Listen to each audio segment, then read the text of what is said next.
আজি 5 দিন আগত যোৱা দেওবাৰে পিছবেলা অনুমানিক 4টামান বজাত ঘৰৰ পৰা শিলপুৰী বজাৰ উদ্দেশ্য কৰি গৈছিলে। যোৱাৰ পিছত ৰাতি যেতিয়া 7টা বাজি গ'ল তেতিয়ালৈকে ঘৰত অহা নাই। তেওঁলোকে মোক ফোন কৰি আলোচনা কৰাৰ পিছত মই কৈছো আৰু অলপ বিচাৰ কৰা, তাৰ পিছত যদি নহয় আমি ফেচবুক লাইভত দিম।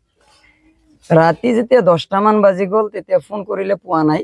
তেতিয়া আমি ফেচবুক লাইভৰ পাব্লিকৰ হয় বিচাৰিলো, তেতিয়াও আমি পোৱা নাই। তাৰ পিছদিনা আৰু এখন ভিডিঅ' বনালো, কিন্তু এতিয়ালৈকে আমি পোৱা নাই।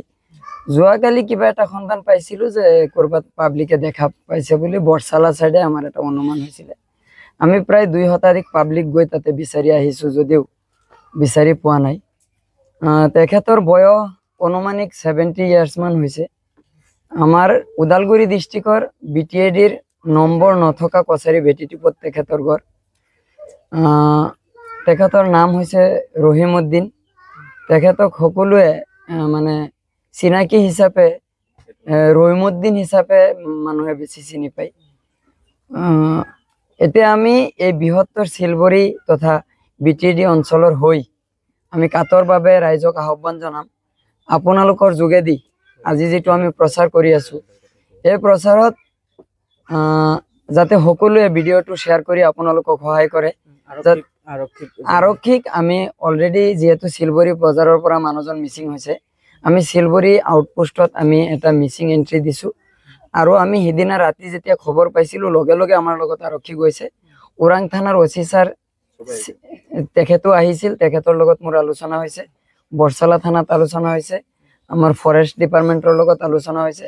যদি মানে মানুহজন বয়স হৈছে, চকুৰে ভালকে নেদেখে, কথাও ভালকে বুজি নাপায়, মানুহৰ লগত বেছি মাতবোল নকৰে, মানুহজনৰ আকাৰ হ'ল তেখেত কলা।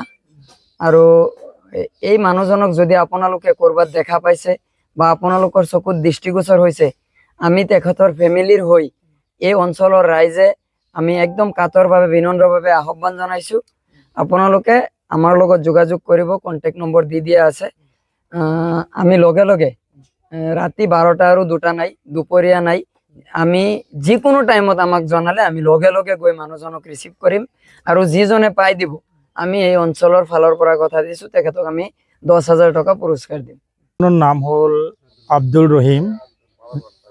যোৱা দেওবাৰৰ আপোনাৰ সন্ধিয়া প্ৰায় 7টা-8টা মানৰ মাজতে আৰু তেতিয়াৰ পৰা মানুহজন ঘৰৰ পিনে উভতি অহা সময়ত মানে শিলপুৰী বজাৰৰ পৰা তেওঁ নিৰুদ্দেশ হ'ল। আজি আমাৰ পৰিয়ালবৰ্গ যিমানে আছে বিচাৰি আমি মানে হতাবাগা হৈকিনে আজি এই সংবাদ মেল পাতিব লগা হ'ল। গোটেই অসমবাসী ৰাইজৰ তাত আমাৰ এটাই অনুৰোধ, যদি আমাৰ মানুহজন কাৰোবাৰ ওচৰত যদি পৰে তেনেহ'লে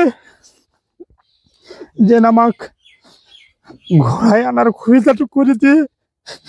এই মালটি আৰু গোটেই অসমবাসী ৰাইজৰ তাত আহ্বান থাকিল আমাৰ।